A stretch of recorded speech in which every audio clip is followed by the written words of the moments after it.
Kareem didn't want trouble. He just wanted to finish school, keep his head down, and go home. But one afternoon, behind the gym, 3 bullies decided to test him. They thought he was weak. They thought he would run. Instead, within seconds, one of them was on the ground, and the others realized they had picked the wrong kid. But here's the twist. Even though Kareem only defended himself, the school didn't see him as the victim. They saw him as the problem, and that's where the real injustice begins. Before we dive in, hit that like button and subscribe so more stories like. When Kareem Tolliver walked into Millstone High for the first time, nobody cared. No whispers, no questions. No one rushing to greet the new kid. He was just another face in the hallway, a quiet transfer student with a worn backpack and a faded hoodie. Kareem didn't mind. He liked it that way. Back in Detroit, he had learned the value of staying invisible. Attention could get you in trouble. Attention could get you hurt. So he kept to himself, walking carefully, speaking only when necessary, always reading the room before he opened his mouth. The kids here carried themselves differently. Their sneakers were brand new, their laughs were loud, and they moved through the halls like they owned them. Kareem noticed the stares. The way some kids glanced at his shoes or wrinkled their noses at his second-hand hoodie. Still, he stayed quiet. At lunch, he sat alone. A tray of spaghetti, a banana, and chocolate milk. Nothing special. That's when Brock Simmons noticed him. Brock was a star football player. Tall, confident, and used to getting laughs whenever he wanted. He cracked a joke about Kareem's food. Some laughed. Some stayed quiet. Kareem didn't reply. He just picked up his milk, stood up, and walked away. For Kareem, it was nothing. A dumb joke. Not worth his time. But for Brock, it was personal, because Kareem didn't look scared. He didn't flinch, and to someone like Brock, that silence felt like disrespect.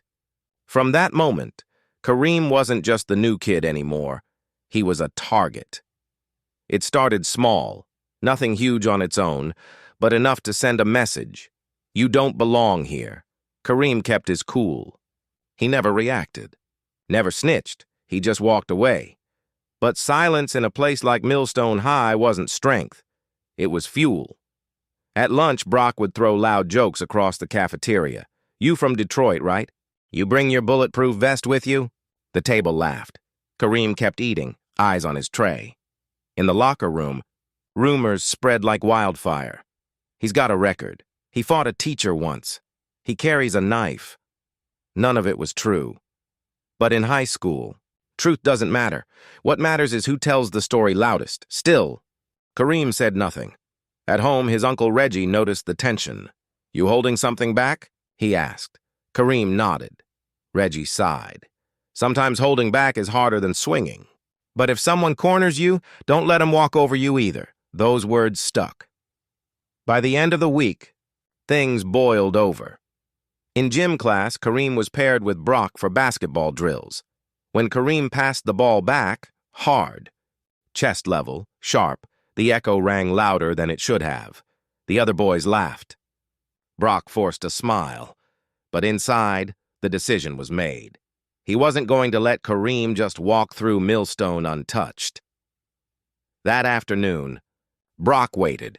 He and 2 of his friends cornered Kareem behind the gym, fake casual, leaning against the wall, pretending they were just hanging out.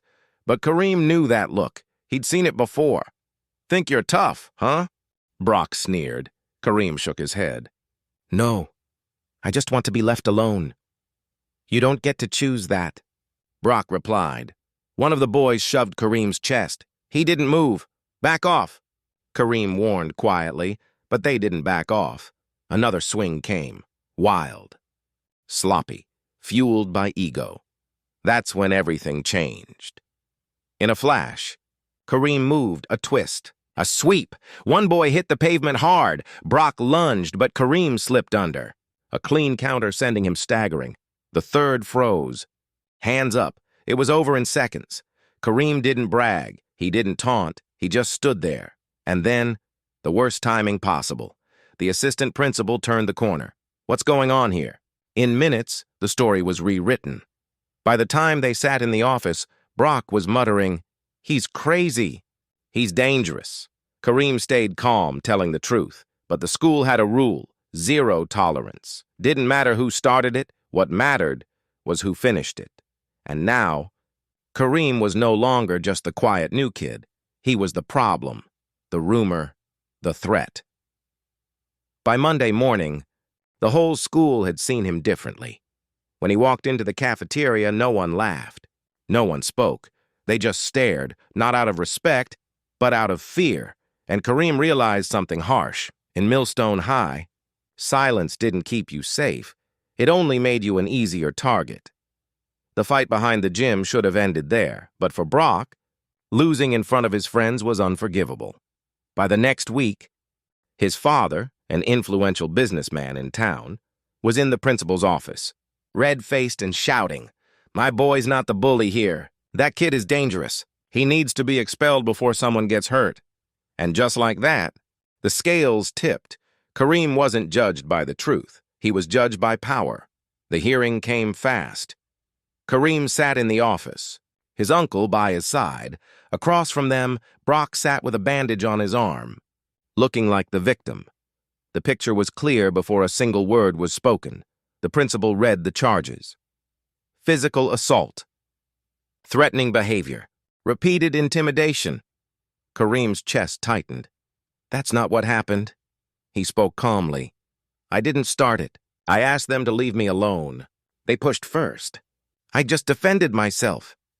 But the room was cold. Every eye seemed to say the same thing. "We don't believe you." Uncle Reggie leaned forward.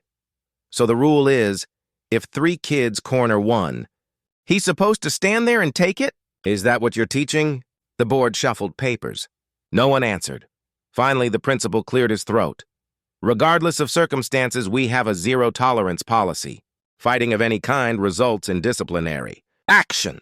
The words landed like a hammer. Kareem was suspended for 2 weeks, 1 mark on his record, 1 step closer to being branded a troublemaker forever.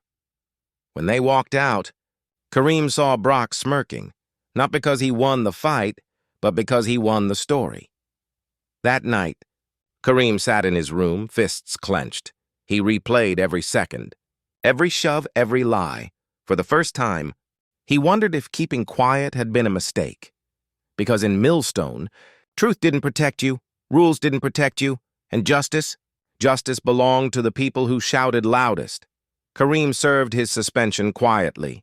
2 weeks at home felt like 2 years. When he came back, everything had changed. Some classmates avoided him, whispering as he walked by. Others looked at him with a mix of fear and curiosity, as if he were some kind of monster. The truth was gone. The rumor had won. Brock walked the halls with his usual grin, reputation untouched. For him, the fight was just another story to brag about. But for Kareem, it became a label he could never peel off. His grades slipped. Teachers watched him closer. One wrong move, and they'd say, "See, we knew it." At home, Uncle Reggie tried to lift him up. "Don't let this place define you," he said. But Kareem couldn't shake the weight of it all. How could the system punish the kid who defended himself, while protecting the ones who started it? And that's the injustice here, because Kareem's story isn't rare. Schools across the country use zero-tolerance rules that sound fair on paper. But in reality, they punish victims as harshly as bullies. They ignore the context. They ignore power. And too often, they ignore race. Kareem was seen as a threat before he ever opened his mouth. Not because of what he did, but because of what he looked like. This is the silent wound so many carry. When institutions fail to see the difference between self-defense and aggression, when rules are applied equally but not fairly, when justice bends toward the loudest, not the truest. Kareem eventually made it through that year. He kept his head down, graduated, and moved on. But the memory never left him. Not the fight, not the lies, not the look in the principal's eyes when the verdict was read. And so, we're left with a question. How many Kareems are out there right now, being punished for refusing to be victims? How many stories are being rewritten by those who shout the loudest? And if the system can't tell the difference between bullying and survival, then maybe the real danger isn't in the kids. Maybe it's in the rules themselves.